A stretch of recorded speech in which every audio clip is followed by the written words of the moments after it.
Welcome to Illuminati Silver. We tell you the truth about silver. Today is the 27th of August 2023, and last week we saw gold and silver prices rise, particularly silver, well over 6%. The question is, however, will this rise continue into the following weeks ahead, or will they reverse? Well, let's take a look.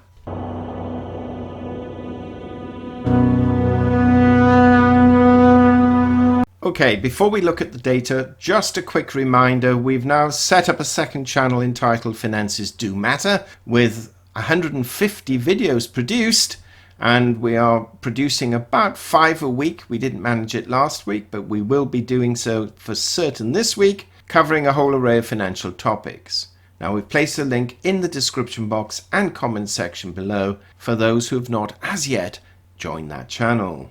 Meanwhile, going back to what happened last week and what we expect to happen this coming week, gold actually went up $25 last week, rising from $1,890 to $1,915, having hit a high of 1923 and a low of 1885, a rise of 1.3%, reversing the previous week's fall almost to the dollar. In sterling terms, gold finished the week at £1,523, up £38, and in euros it closed at €1,774. That's up €33. Silver rose $1.47, rising from $22.76 to $24.23, having hit a high of $24.40 and a low of $22.75, a rise of 6.5%. In sterling terms, silver closed at £19.28. That's up £1.39 on the week, and dashes any hope that I had of it hitting £17. And in euros, it closed at €22.48, up €1.51. The gold to silver ratio fell 4 full points from 83 to 1 to 79 to 1. The difference between gold's high and low was $38, and the difference between silver's high and low was $1.65, higher than it's been for a short while. Now, this is what we said last week concerning our forecast. We envisage gold will trade between $18.50 and $19.30, which it did perfectly. Silver, we said, will oscillate between 22 and 24, which it did, with 21.25 to 24.50 as outliers, which, once again, silver broadly traded within our predictive range, but moved into the top of our outlier range from late Wednesday through Friday, and oscillated there. Looking at other financials, Bitcoin stands at $26,001, up $96 on the week, bearing in mind it was down a considerable $3,500 the week before. Equities were mixed, though broadly higher thanks to a late surge on Friday. The Dow Jones closed at 34,346. That index was down 154 on the week.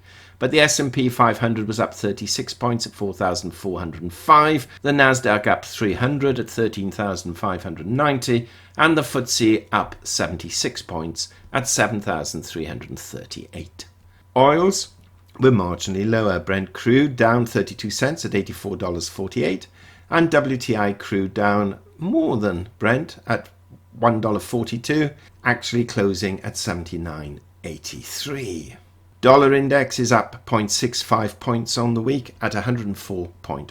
In terms of economic data last week, existing home sales for July were a little lower than anticipated, as too were both flash PMIs.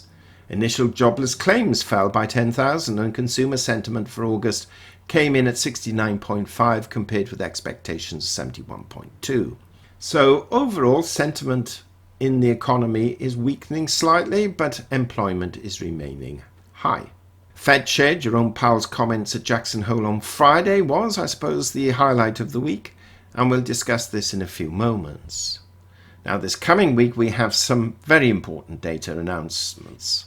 Tuesday, consumer confidence for August. Wednesday, the ADP employment report for August and Q2 GDP revision. Then on Thursday, the PCE or inflation index, very important data. Remember, you have PCE and CPI. And on Friday, we have the US non-farm payrolls. so probably the most important data week before the Fed meets to discuss its decision on interest rates, which is due on the 20th of September, which is still far enough away for this week's figures to have an effect, but not quite as dramatic as if that meeting was held in a few days after the announcement is made.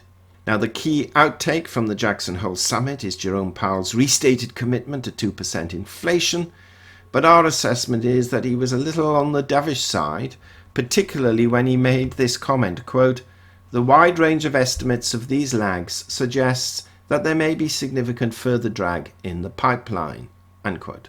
This suggests that rate increases still haven't fully fed through to the underlying economy as yet, though some governors disagree with him. This could suggest that rates will not rise in September, which is why there was a bump or rise in equities and precious metals on Friday. Of course, much depends on the PCE and jobs data coming out this coming week.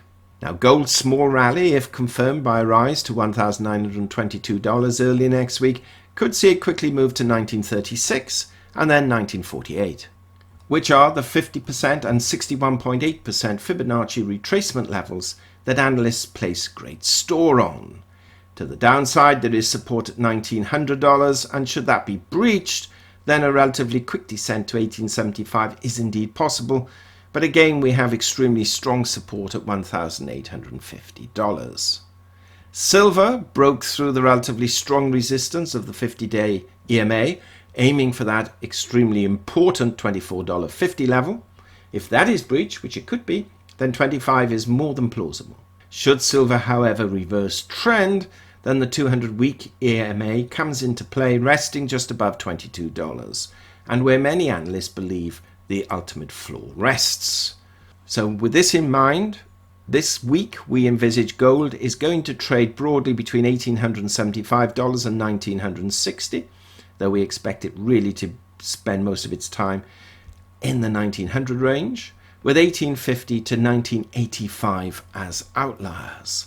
Silver, we estimate, will oscillate between 23.50 and 25, possibly heading more towards the 24 plus level rather than the 23 plus level.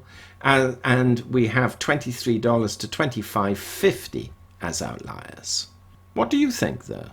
Please share your thoughts. Meanwhile, thank you so much for listening. We'd appreciate it if you'd give this video a thumbs up, subscribe, press the bell sign. Of course, I refer you again to the Finances Do Matter channel. Do take a look over there and sign up if you haven't done so. And meanwhile, we wish you a safe, enjoyable weekend and, as always, a prosperous week ahead.